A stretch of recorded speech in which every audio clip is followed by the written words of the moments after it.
بسم الله الرحمن الرحيم كلنتي وعن وحسن المانتي به أقوياء ندى إدارجاتك الليرة إيو تمام بالشوية فجي دمر بحضها ويك يكون عن قبل كسيرة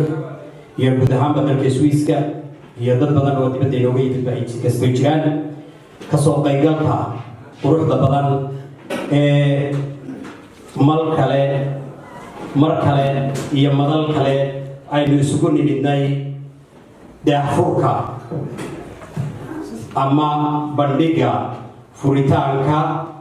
xafladda furitaanka soo bandhiga buuga noloshii Silooneed oo uu daabacay isla markaana uu soo qoray abwaankeena reer Siiroof ah Cabdiraxiin Galayr maanta ujeedadaynu isku nimidnay iyo kulankeenu waa furitaanka buuga noloshii Silooneed waxay mahad iskale Ilaahay inuu kulmiyay dhamaanteedba madal sharaf badan inagu kulmiyay inaynu mar walbana wixii wanaaga ee la qabanayo garab isku siino waxay mudan tahay wada tashiga iyo kalsoonida walaalnimo ee ummad ama dad qowmiyad meelkooda nool farxadda daraadeed waxa aan leenahay maanta kulanti wanaagsan farxad wanaagsan iyadoo ay tahay 22kii bisha Abriil sanadka 2018 madashu waa Siiroof waxaynu leenahay dhamaantiinba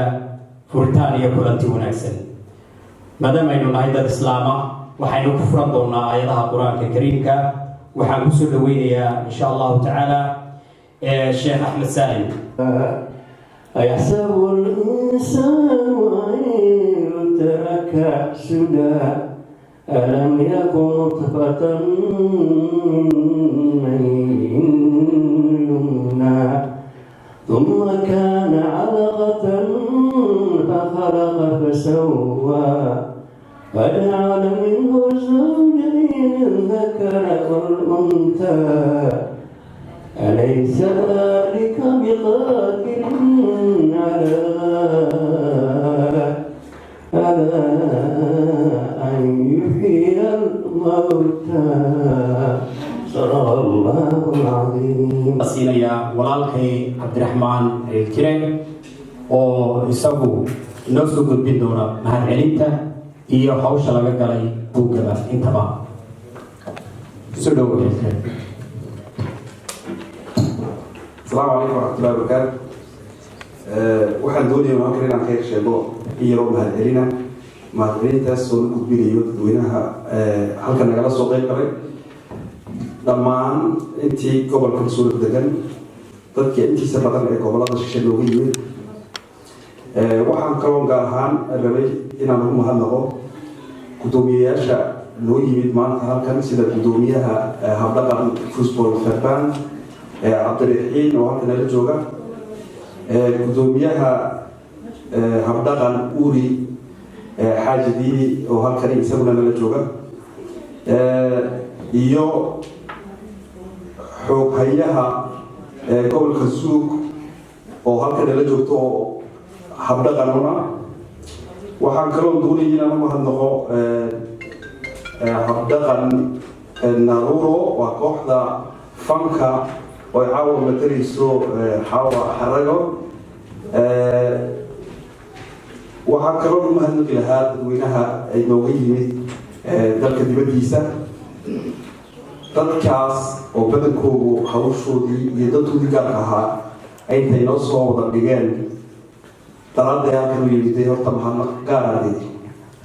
asalaamu calaykum mar kale waxaan kaalinta suugaanta afka iyo qoraalka aan siinayaa Ahmed Yusuf Buuga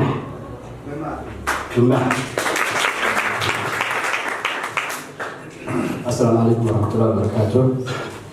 أدبني السلام عليكم دمانتين. أنا كانت اللي بسوها هاتي واحدة برامج كانت عن قاعدني سوغانتا يا أفكا waxaan rabaa horta inaan kala qaado oo aan af iyo sugaan yaro kala qaado. horta waxay sugaan timaada markuu af yimaado oo afka ka horeeya. markaa qofku wuxuu sugaan tirin karaa ama aqri karaa ama fahmi karaa markuu afkii garanayo. markaa afka iyo qofka bini'aadanka xiriirka ka dhexeeya rabaa inaan niyad ka hadlaan oo dul istaago. af marka la yidhaahdo waxa weeyaan markaynu qeexno waxa la yidhahdaa waa afgarad. waa waxay bulsho meel degan ay isku afkartaan isku afgaranayaan. wuxuu ku hormari karaa amba uu ku faafi karaa oo intaa ku hadasho uu kaga gudbi karaa dadka isticmaalaa sida ay ugu dhaqmaan.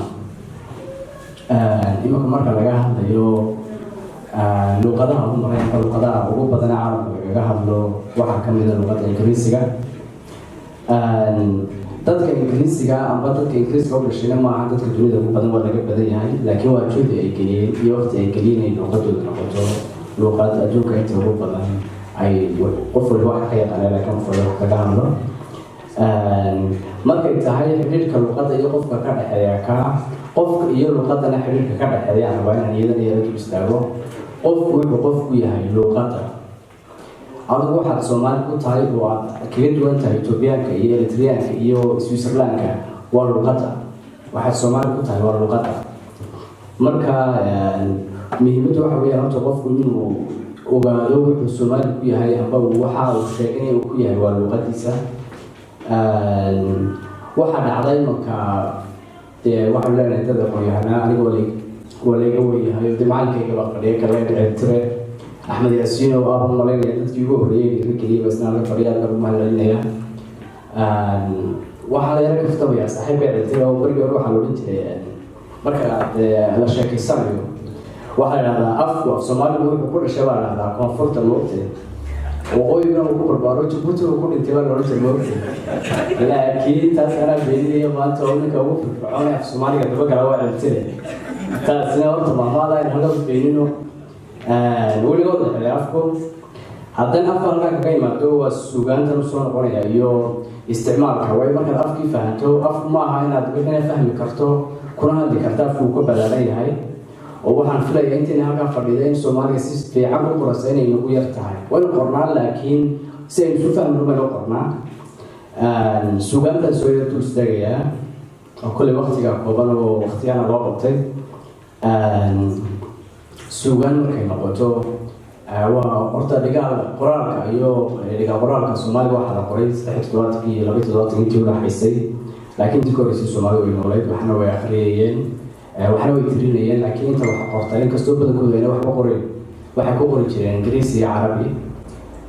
laakiin sugaantu waxay ugu cuslayd amba ugu miisaan badnayd waqtigii ka horreeyay waqtigaas. imanka dowladaha jira oo dowladaha leenahay oo sistema dowladeed bay qabay laakiin waqtigaas may jirin. haddana markaad eegto xeerarka iyo hoosadada iyo dadku waxay ku dhaqmayeen waqtigaas waxay ku tusaysaa in ay ahayd tan maanta la casriyeeyey loo bixiyay digitaliska iyo waxyaabaha kale lagu daray inay taas u ahayd. horta afku wuxuu kala baxaa sugaantu waa tixitra. tixdu waa wixii sheekaaya aynu ku wada hadlano. traabtu waa wixii sheekaaya ku wada hadlano. tixna waa wixii sugaan hoos yimaada amba qoraalkan maanta in horyaala buugga ha noqoto amba maalmo ha noqoto amba dee gabayo hees iyo wixii hadla halmaala ha ahaato. tusaale yar baa idin siinayaa marka aynu maanta maxkamad aynu tegayno amba aynu ka sheekeynano waa qasab in aynu isku lifaaqno afkeena maadaama aynu nahay Soomaali. ma aha in dad gaar af Soomaaliga ku dhicino waa inuu rahno Galayr baa waagta qora oo af Soomaaliga isaga u weydiino maaha laakiin waynu ku dhaqanaa oo wixii uu naga dhexeeya waynu wada lahaanaa. Galayr buugan wuxuu ii sheegay inuu bilaabay 2014 afar sanadood baa kasoo wareegay. buugii halkaasuu yaalaa. Galayr buugan uu qorin inuu asaabad ka helo amba inuu lacag ka helo uma qorin inuu dee ka ganacsado oo wax soo saar ka sameeyo. afar sanadood waxaan maraynaya wax ka badan hadduu shaqo kala raadin lahaa lacag badan uu safrayn lahaa. marka horta keliyaas waxaad ogaataa in waxa muhiimaddu ay tahay inaynu afkeena aynu inaad ku furaan qof kasta wax qoraa muhiim ah. laakiin ninka buugan qaata oo halkan yaalla waa 20 farax qalin baa la yidhahdaa ma aha arsaaqad kale. nin kastoo buuga qaata ma aha muhiimaddu in buugu ku anfaco wax kasta oo ku qoran aad ka heshaa muhiim maaha laakiin waxa muhiim ah inaad akhrido muhiimadu waa akhriska aan ku soo noqdo xeer hoosaadada Soomaalidu ay lahayd sidii af Soomaaliga ugu qanacsanaayeen iyo sidii u koobnaa maanta u balaanaya afkii oo marka haweenaan ciidtire amba Galayr wuxuu sheego waxay u qaadanaysaa inaan saacad sheekaysano si aan isku fahamno laakiin waxaa jirta waqti dheer kasta xambaarsanaa macna ka ballaaran soddon kelmadood marka aan isticmaalo marka ninka odaygii uu geedka soo fadhiistay uu garab yimaado Soomaalidu waxay isku haysan jirtay waa laba adduunka waxa la isku haystaa oo labadaas inuu kaliftooda aad u fiirsato ninka ugu weyn ee mas'uulsan markuu kaco kelmadda uu dadka weydiinaya waxay tahay waxa la isku haystaa uu oranayaa ma dhaqan baa mise waa dhul kiis kasta oo Soomaali isku qabsata waa labadaas amba waa dhaqan amba waa dhul madasha u fadhido waxa aan siin doonaa Bashiir Maxamed Xirsi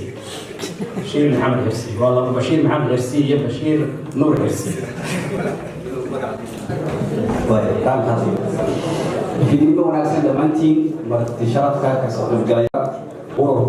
حبقا iyo kabwarinta kale kulligiin soo dhawaada aniga waxaan ku qoranahay qaybta ku aadan falanqaynta buug maadaama marka uu iga dambayn doono qoraaga iyo ciltiga waxaan isku dayayaa inaan ku dheerayn oo aan soo koobo si inta ugu muhiimsan ee dambaysa aan idinkaga dhaafin ciwaanka buugga marka aad fiiriso waxaa kusoo baxaysa laba eray oo isi saaran oo midba midka kale uu ka farcamay noloshii Silooneed waa waayo wacaal wax tagay la soo maray tilmaameedka bixinteed ee ah dhibaato mid ku salaysan nolosha Silooneed kulli ciwaanka sida aan u sharxi doonaa waa buug ka hadlaya bartamaha dowladnimadeenii xilligii aan helnay wixii ka dambeeyey ilaa burburku hadda lagu jiro qaab nololeedkii lasoo maray wixii dalka ka dhacay iyo wixii bulshada dhex maray oo u qoran hab culis ah ee aan ka hadlaynin dhacdo gooni ah iyo falgaar wuxuu buug ka hadlayaa qaybaha noloshu ay tahay hodantinimo saboolnimo aqoon iyo wixii la mid ah wuxuu sidoo kale teminayaa qaybaha bulshadu ay ka kooban tahay wadaad ganacsato dumar dhalinyaro siyaasiyiin dhaqan iyo wixii la mid ah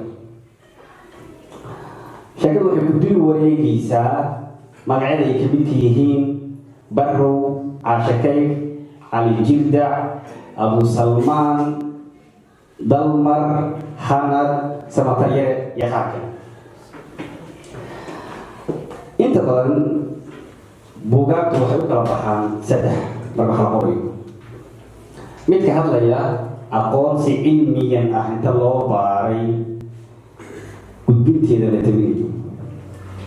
iyo mid ka hadlaysa dhacdo dhacday oo xaqiiqa ah iyo mid cunisa oo qofku intuu meel fadhiisto keligiis wax asaga u sawiran oo ama wax dhacay u eg ama wax aan badhicin la-ah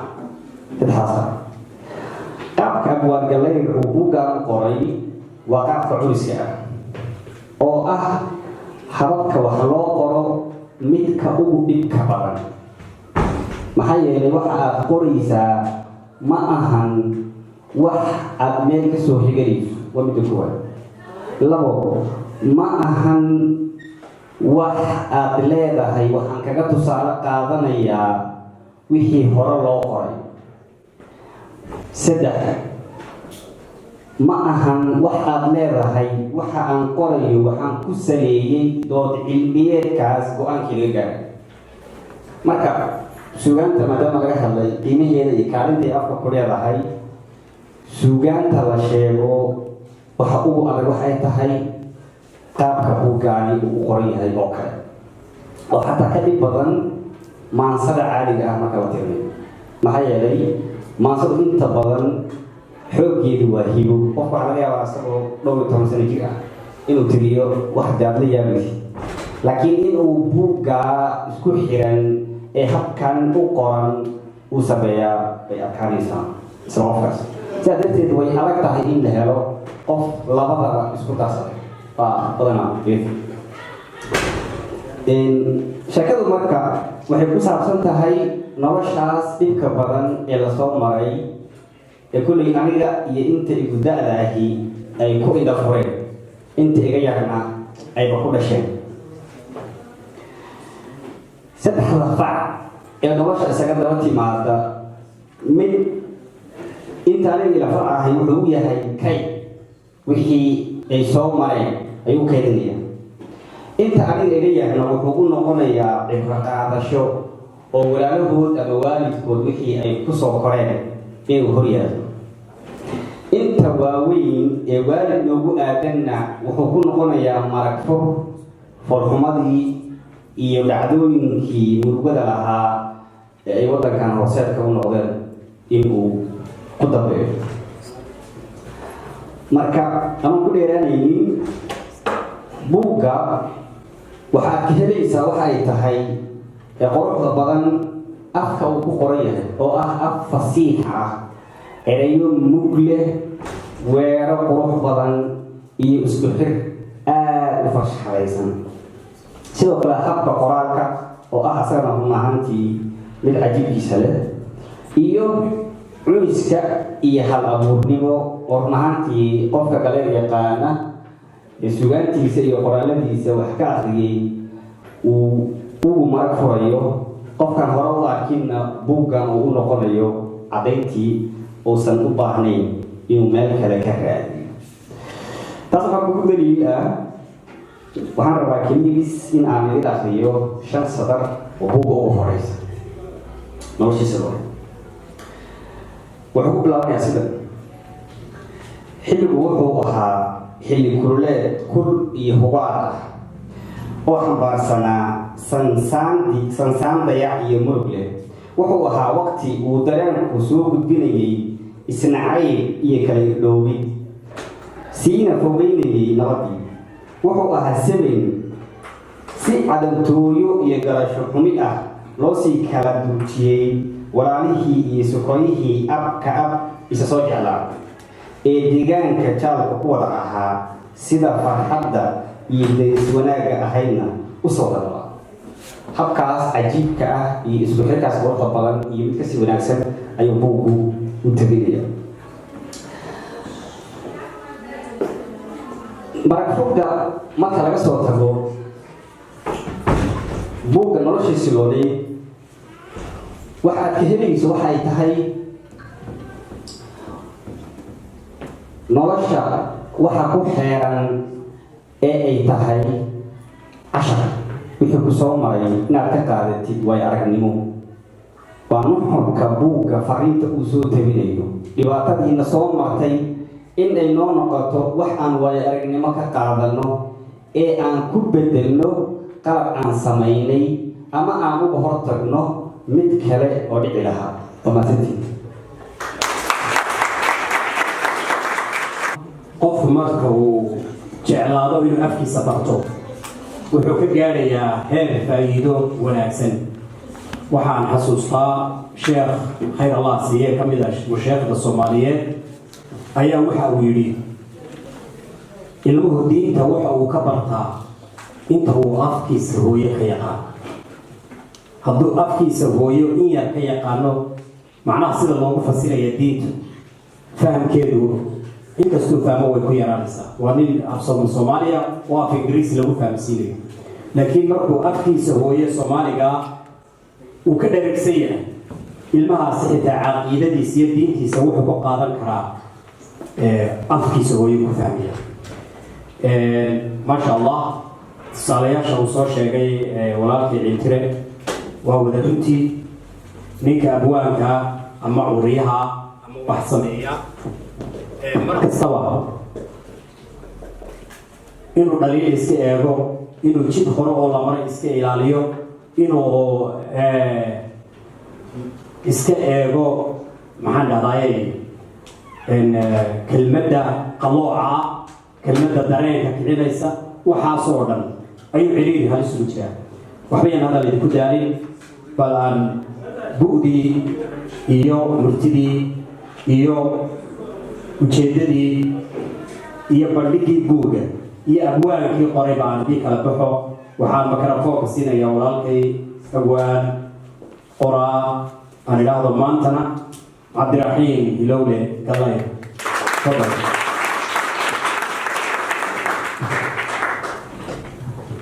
السلام عليكم ورحمة الله وبركاته. لما أنت نادوا الذي وضع السلام يا وفريق مشوكي كلي هوية ما توعاكم وضع تبعتني لتاكا الذي يعني وأنكم أنسنتي كي قبل كي يميدلكم بليسا يكي ديوتك يميد بيدي يعني يميد وي أدي أدى من كما هذا اللي يسير أقول كبرا يعني أقولاتين يرمنا الذي يعني وأدوني ونسوا أشيتين أنا بدو مهزتين. وحنا لنا يا كلي وسفي عمرو مطلبان وشكي جوجينا بشيري عيلتنا وإبو فرير وواتر ودوح بدن إذا مسرقنا وحنا أبو اللي أبوان كذا ذيري بدن من بدالي أبوان كسويسكي رب بدن كأسيه كسويسكي sida buurwaxa galay asfartaan aad baan ugu faraxsanahay aqoonyahan bashiirna si fiican ayuu noogu dhigay muhiimadda akhrisku leeyahay marka aad wax cunto in badarkiisa marka aad wax akhriso aad wax badan akhrido ayaad wax ogaanaysaa waa hubantintaas dadkiina marka hore wax ma akhriyi jirin laakiin waxay lahayd muuqaalay wax ku dhegaystaano geed isugu yimaadaan bay is dhegaysan jireen innagu waxna ma akhrinay markiis mana dhegaysan marka xoogaa arrin fara badan ayaa halkaa inooga muuqda aan u soo noqdo ujeedada marka aad buu qoraysid waa sida la sheegay mid waa midka cilmiga ah ee aqoonta lehee macnihii mawduucyada kala duwan ka hadlaya midna waa midka kale falsafada iyo arrimaha gaarkaa ku saabsan ee sugna tixraaciisa iyo raadraaciisa wata oo labadu waxaa ugu fudud badan tusaale usoo qaadano markaad doonaysa inaad qaamuus qorto oo marka hore inaad intii aad u baahnayd oo dhan intaad ururiso aad tiriso haddana aad xaraf xaraf isu dultaagis waa afkaagii oo keliya adigoo soomaali ku bedelaya haddana erey walba wuxuu kaa rabaa sidee baa loo yaqaanaa gobol hebel haddaan tusaale usoo qaadan iminka ereyga shiid la yidhahdo marka idhahda inteenaa meesha wada fadhida qofba waxba u yaqaanaa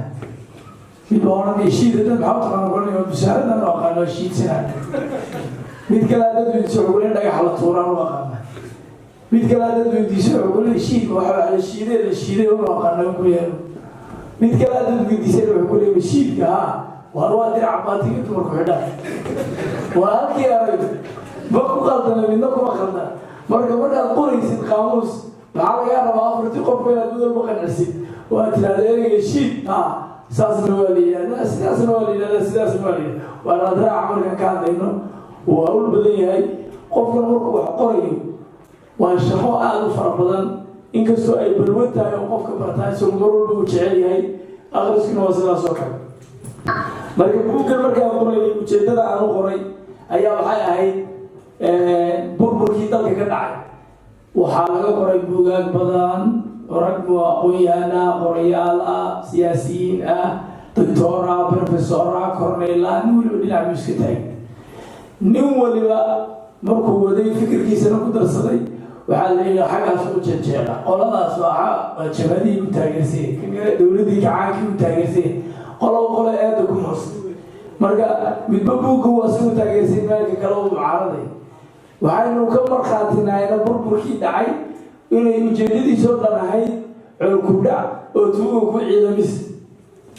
dowladdii waa laga cararay waana la dagaalamay jabadiina dee kamay soo soray marka qolay taageertay si rasmiya oo labada dhinac isu dheelitirana laga mahad si aan marka uga badbaado waxaa layidhi qaybtii wuxuu ku bartay markii dayi wax qaybinaysay isha cali ka dhulata maadaama eedda qorayaasha hore ku socota aan arkay waxaa is idhi haddaad rabto inaad barnaamijkaad ka hasbo inaad ka maydhaa waddadoodii oo mid kale oo qadajeex aad samaysataan sidee baa marka u samayn kartaa wixii dhacay wax laga aamusi karaya maaha 27 sannadood burburkii soconayay haddaba qaab sheeka ahaana oo aadan qof iyo qolatoona taageerayn waa inaad u samaysaa wixii dhacay dagaaladii dowladdii jabhadaha u dhexeeyey kuwii qabqablayaashii kuwii sokeeye beelaha u dhexeeyey kuwii dalleydii u dhexeeyey kuwii wadaadadii xiiqsanaa laftirkoodu cidna ma reebin marka qolo waliba kaalintay ku lahayd oday dhaqameed dhalinyaro haween ciidan aqoon-yahan ganacsade midna ma reebin mid waliba kaalintii uu ka qaatay ayaa dembigiisii si dadban ugu moosa nin wankii ka badbaaday iyo kuwii wanaagsanaana iyaguna kama maqna kaalintoodii marka halkaas anigoo ka duulaya ayaa waxaan isku dayay inaan idhaahdo dulucda buugga oo aan yacni waxyaabaha badan oo yacni arrimaha burburkii iyo kadeerkii nololeeda bulshadeena ilaa maanta baaxadayeyso oo yacni rafaadkii halistii darxumadii dilkii dhicii qaxyii kufsigii 1987 ilaa iyo 2007 waa 20 sannadood intaas ayaan kusoo koobay oo halkaa markaan marinayay baan joojiyey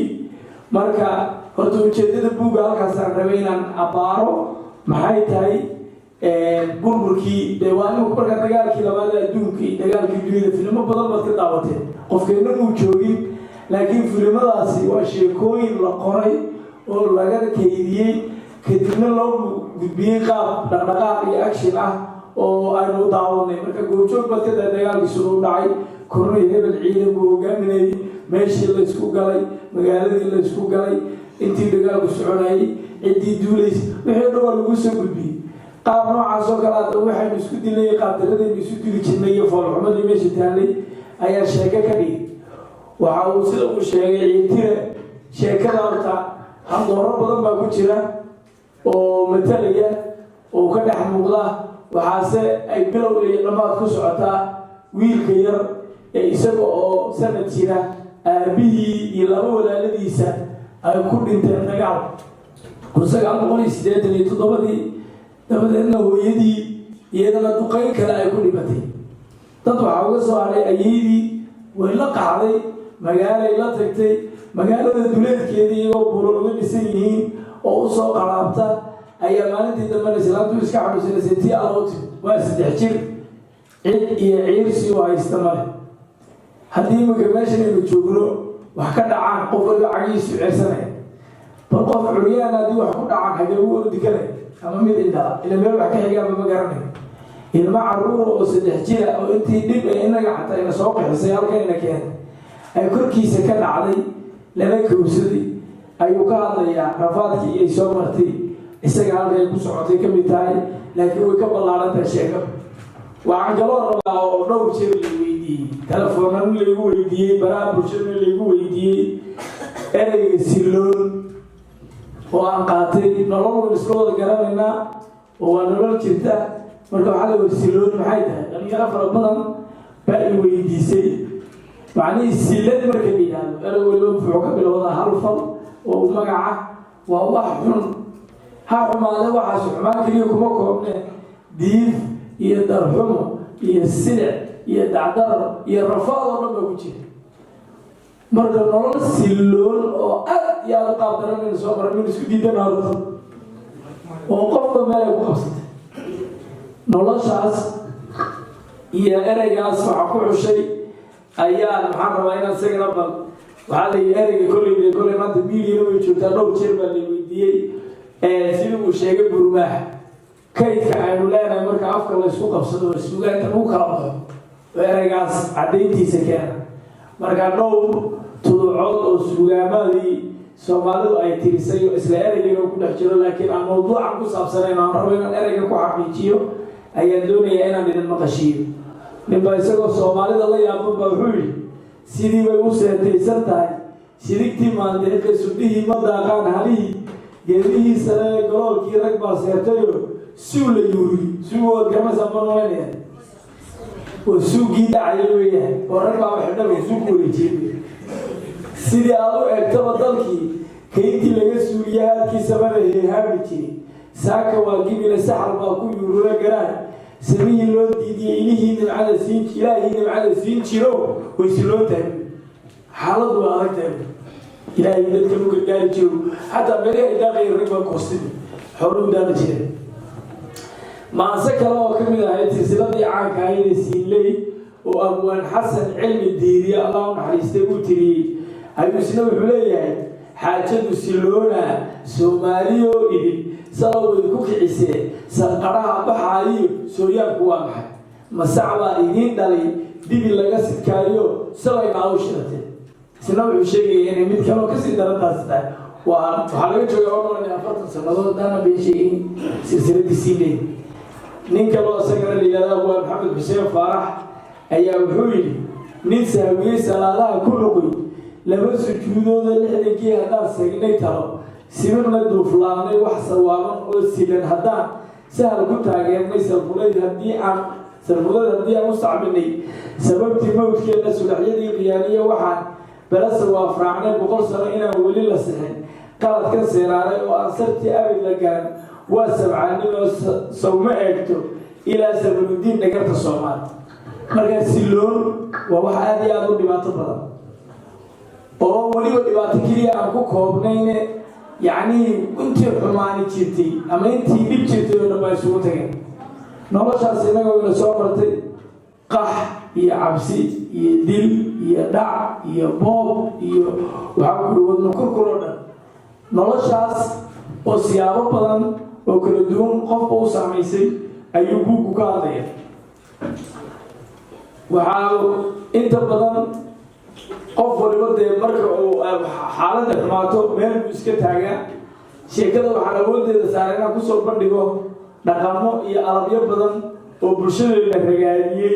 kuwaasoo aynaan inteena badan maalintooda ku fognayn dhaqamo aynaan inta badan awood iyo xil iska saarin inaynu suulino oo aanaan isku dhaxajino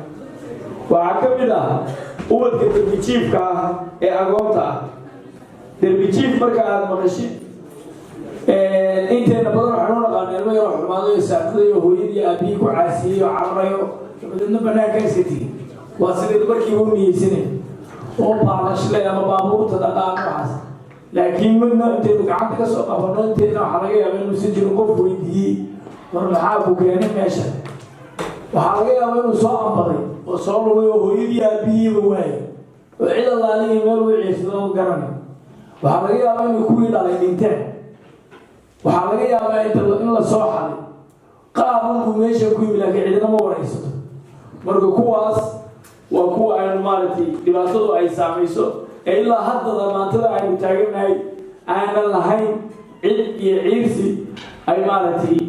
ku socdaan marka raggaas waxaa ka mid ah dhallinyaradaas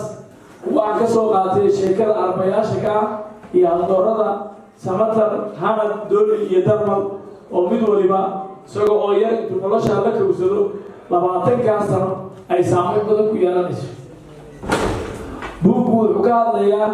arrin inta badan ay soomaalideenu ka siman yihiin yar iyo weyn xitaa qofku qoyska uu ka dhashay tusaale ahaan haddii gabadh la kufsado oo kufsi loo geystay gabadh waxaan uga dhignaa iin iyo cabaa haddii uu raalli kama nahay xoogna xoog weyn oo awood sheegtay laakiin waxaa lagu caayayaa oo lagu cambaaraynayaa oo lagu riixayaa waa gabadhii la kufsaday iin iyo tuka baa halkaa looga dhigaya xitaa la guursan maayo ma ogi sababay ku kasbatay ila iyadu may odhan allay kufsado iyadu ma ahaad qofka dalbaday xoog baa loo sheegtay waa la qasbay waa la jujuubay haddana iyadii baa ku dhagarowday oo ku eedaysan oo ku ceebaysan kii falka geystana ninkii wax kufsaday weeyaan la odhan maayo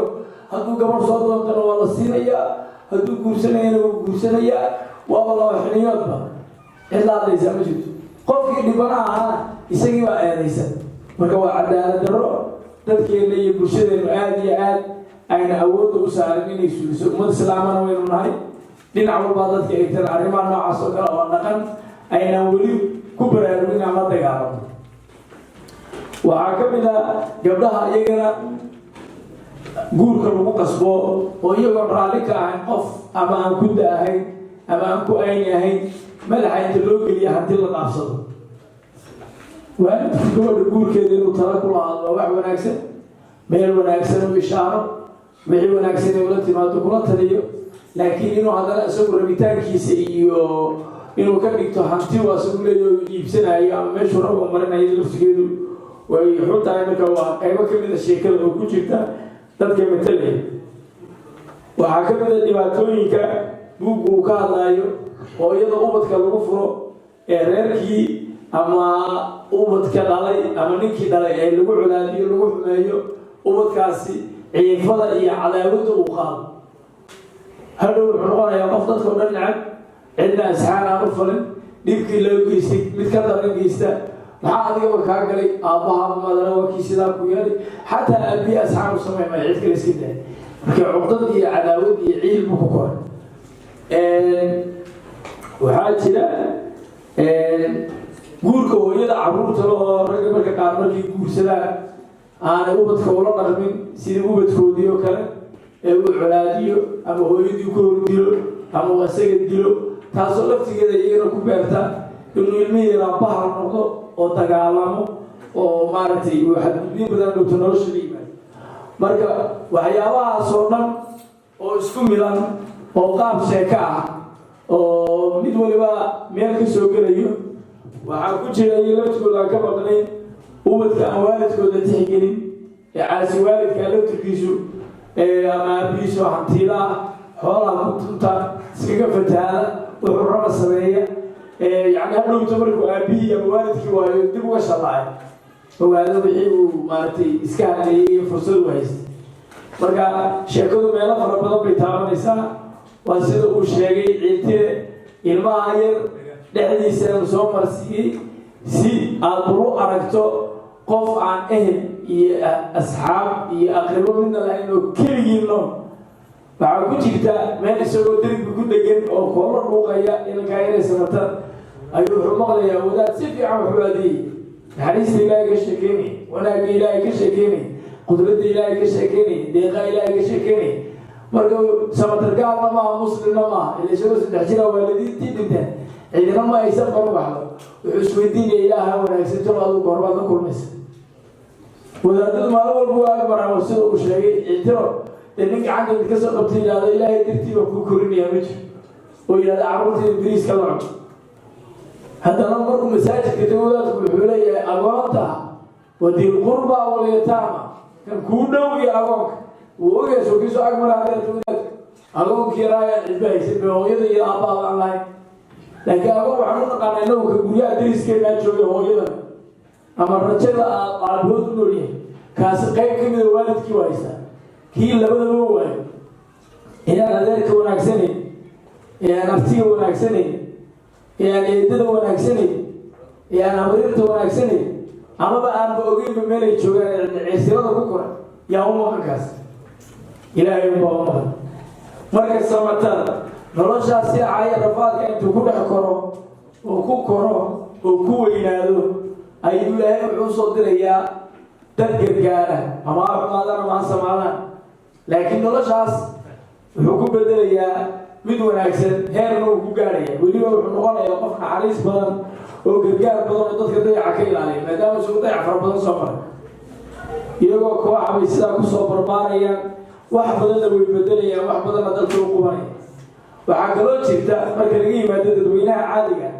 xitaa xooggaa lunsan ee dibjirada